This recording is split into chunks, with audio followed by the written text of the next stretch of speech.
विधानसभा में पूर्व नेता प्रतिपक्ष धर्मलाल कौशिक ने कवर्धा मामले का मुद्दा उठाया।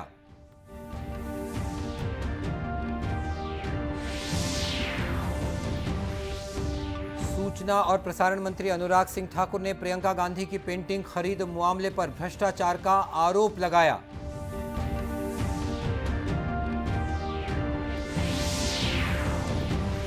मोर आवास मोर अधिकार अभियान के तहत भाजपा कल करेगी विधानसभा का घेराव।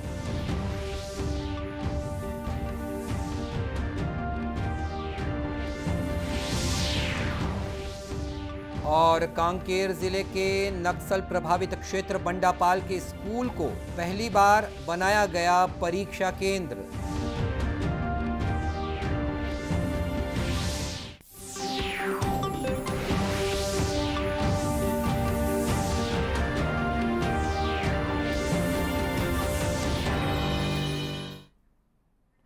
नमस्कार, आप देख रहे हैं दूरदर्शन समाचार। मैं हूं मनीष अहलुवालिया और अब समाचार विस्तार से। छत्तीसगढ़ विधानसभा में आज प्रश्नकाल के दौरान पूर्व नेता प्रतिपक्ष धर्मलाल कौशिक ने कहा कि जिस प्रकार से कांग्रेस की सरकार में पुलिस का राजनीतिकरण और राजनीति का अपराधीकरण किया जा रहा है, उसका उदाहरण कवर्धा में हुई घटना से किया जा सकता है। श्री कौशिक ने कहा कि कांग्रेस के संरक्षण में पुलिस द्वारा भारतीय जनता पार्टी के कार्यकर्ताओं को प्रताड़ित किया जा रहा है। भी ब्रिटिश सांसदों के समक्ष देश को अपमानित करने और कैम्ब्रिज में देश विरोधी बयान देने के मामले पर कि जिस प्रकार से कांग्रेस के संरक्षण में पुलिस के द्वारा भारतीय जनता पार्टी के कार्यकर्ताओं को प्रताड़ित करने का काम पूरे प्रदेश में जो हो रही है, उसमें कवर्धा का भी मामला है कि कैलाश चंद्रवंशी, साथ ही सौरभ सिंह ठाकुर और विजय शर्मा, जो उस समय उनको जेल में बंद किया गया, और उसके बाद जो बेल में आने के बाद में जिस प्रकार से जिला बदर की कार्रवाई के लिए कि पुलिस के द्वारा जो लगाई जा रही है कि जिला बदर की कार्रवाई इनके खिलाफ में होना चाहिए, मैं समझता हूँ ये सरासर राजनीति से प्रेरित है। इसके जवाब में कैबिनेट मंत्री रविंद्र चौबे ने कहा कि कवर्धा की घटना सामान्य थी, जिसमें 5 लोगों को जिला बदर की नोटिस देने के अलावा भाजपा नेताओं के साथ और कुछ भी नहीं किया गया है। सदन में गलत जानकारी दी जा रही है। 5 लोगों के खिलाफ जिला बदर की नोटिस दी गई है। झंडा वाला जो प्रकरण हुआ था उसमें 3 मुस्लिम लड़के हैं और 2 अदर लड़के हैं। 5 के खिलाफ अभी नोटिस दिया गया है। एक नाम जिसका वो जिक्र कर रहे थे, वो नाम तो उसमें शामिल ही नहीं है। तो राजनीतिक लाभ लेने के लिए इस प्रकार धार्मिक भावनाओं को लेकर सदन का वक्त जाया कर रहे थे, इसलिए गतिरोध उत्पन्न हुआ। ऐसी कोई घटना हुई नहीं। क्रिमिनल्स के खिलाफ पुलिस का जो रूटीन का काम है, उसके अलावा कवर्धा में कुछ नहीं। एक अन्य मामले में विपक्ष ने कहा कि कांग्रेस ने अपने घोषणा पत्र में 10 लाख बेरोजगारों को रोजगार देने की बात कही थी, लेकिन राज्य सरकार 4 साल के अपने कार्यकाल में केवल 2500 रुपए बेरोजगारी भत्ता देने की अब बात कर रही है। Global money laundering and terrorist financing watchdog FATF की एक केस स्टडी में राणा कपूर द्वारा प्रियंका गांधी की पेंटिंग को कथित रूप से 2 करोड़ रुपए में खरीदे जाने का एक मामला उठा है। सूचना और प्रसारण मंत्री अनुराग सिंह ठाकुर ने इस मुद्दे पर सवाल उठाते हुए कहा कि ऐसे कितने देश के सम्मान पैसों के लिए बेचे गए। दुनिया भर में चर्चे प्रियंका गांधी जी के भ्रष्टाचार के मॉडल के हैं।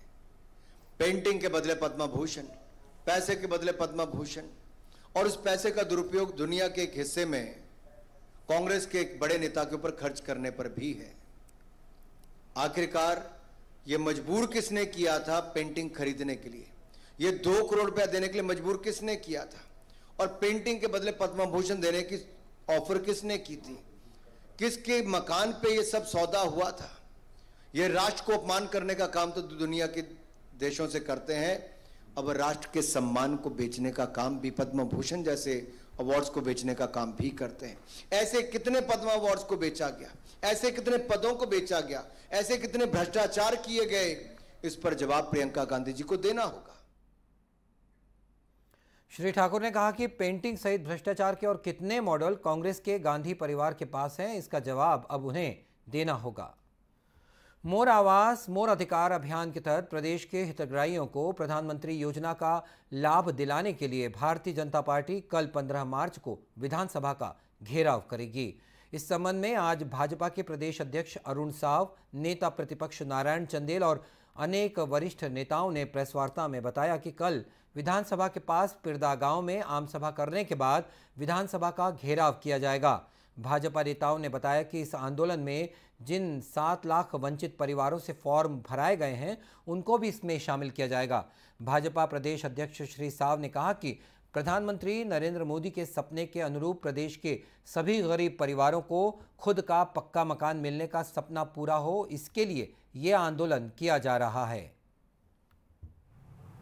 नरेंद्र मोदी जी ने जो सपना देखा कि जब आजादी के 75 वर्ष पूरे हो तो हर गरीब परिवार को पक्का मकान मिले। कांग्रेस शासित अन्य राज्य भी दे रहे हैं मकान,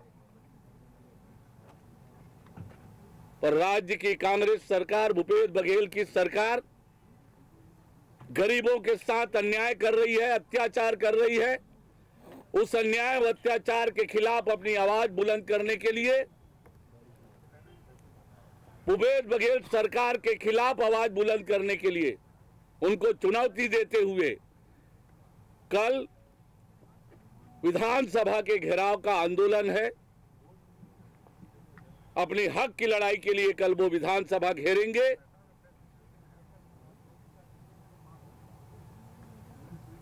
इस दौरान हमें हितग्राहियों को लाठियां भी चली है। विधायकों के निवास के घेराव के समय बहुत प्रकार से दबाव भी हुए और इस बार भी प्रशासन जो कर ले, लेकिन ये हितग्राही अपनी अधिकार की लड़ाई के लिए कल विधानसभा का घेराव करेंगे। अपने कार्यक्रम के बारे में जानकारी देते हुए भाजपा नेताओं ने बताया कि कल पिरदा गांव में एक आम सभा का आयोजन किया जाएगा। उसके बाद हजारों की संख्या में आंदोलनकारी विधानसभा का घेराव करने के लिए रवाना होंगे। और अब लेते हैं एक छोटा सा विराम।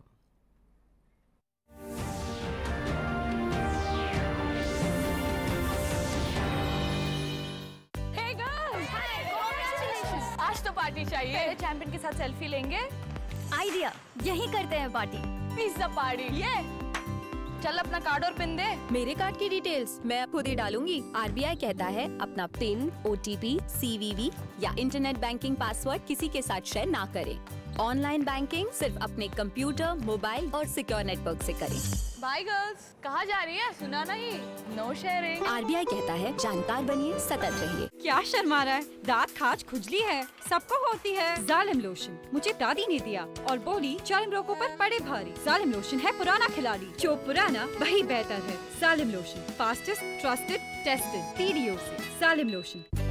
हमारा डेजर्ट आ गया पर हमारी चैंपियन नहीं आई अब तक। बिल भरने के पहले तो आएगी ना। सो गर्ल्स, क्या हो रहा है? बिल हो रहा है। चल अपना कार्ड दे। पिन दे। आरबीआई कहता है अपना पिन, ओटीपी, सीवीवी या इंटरनेट बैंकिंग पासवर्ड किसी को ना दे। ऑनलाइन बैंकिंग सिर्फ अपने ही कंप्यूटर, मोबाइल और सिक्योर नेटवर्क से करें। हाँ, ये खाने की चैंपियनशिप थी क्या?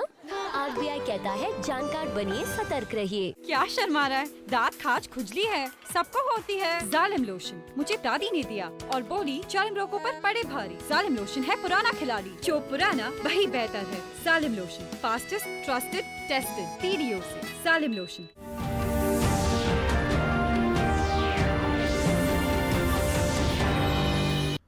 और इस अल्प विराम के बाद एक बार फिर स्वागत है आपका दूरदर्शन समाचार में।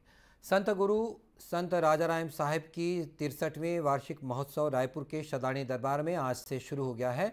सिंध समाज द्वारा इस महोत्सव को बड़े धूमधाम से मनाया जा रहा है।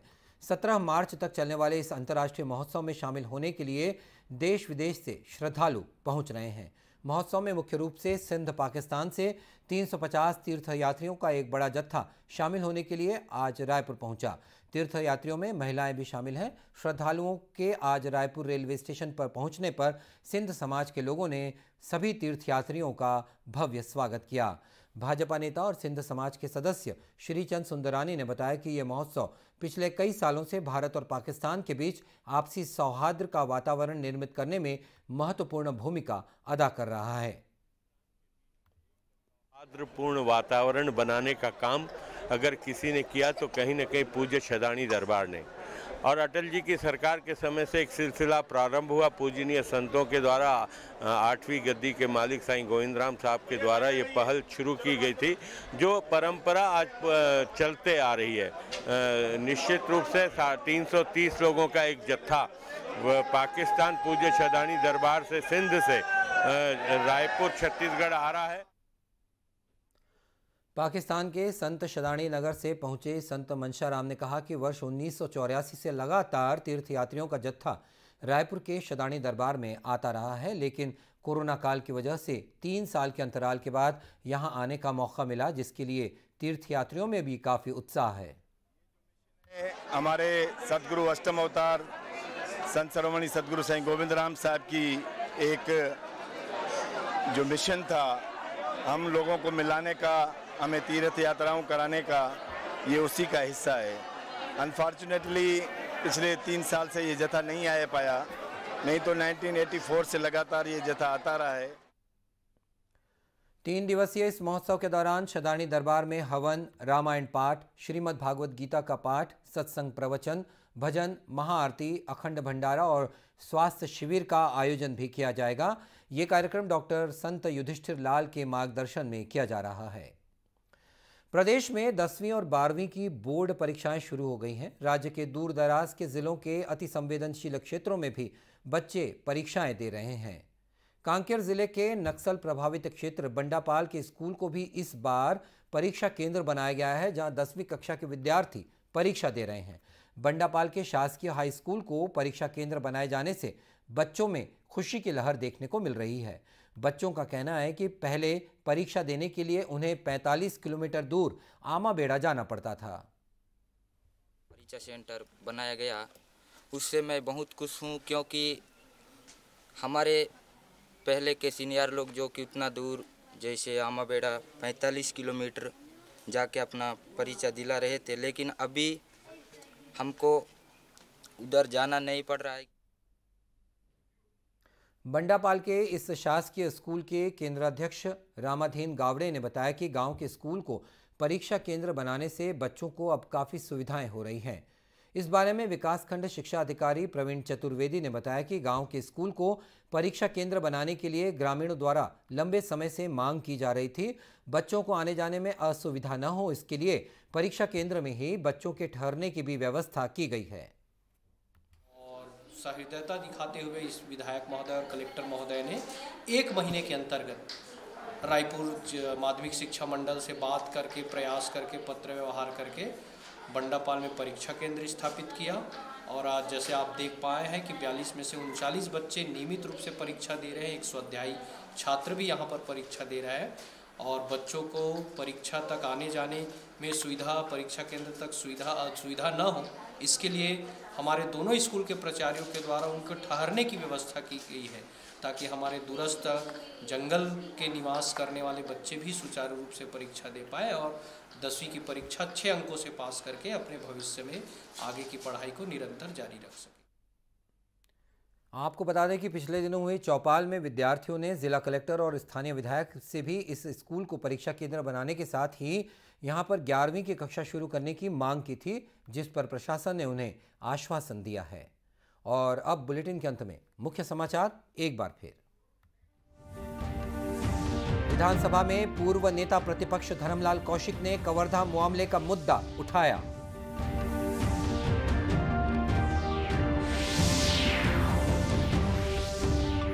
सूचना और प्रसारण मंत्री अनुराग सिंह ठाकुर ने प्रियंका गांधी की पेंटिंग खरीद मामले पर भ्रष्टाचार का आरोप लगाया।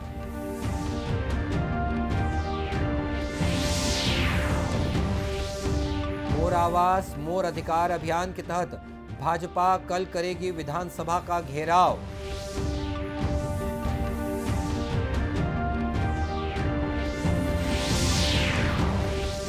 और कांकेर जिले के नक्सल प्रभावित क्षेत्र बंडापाल के स्कूल को पहली बार बनाया गया परीक्षा केंद्र।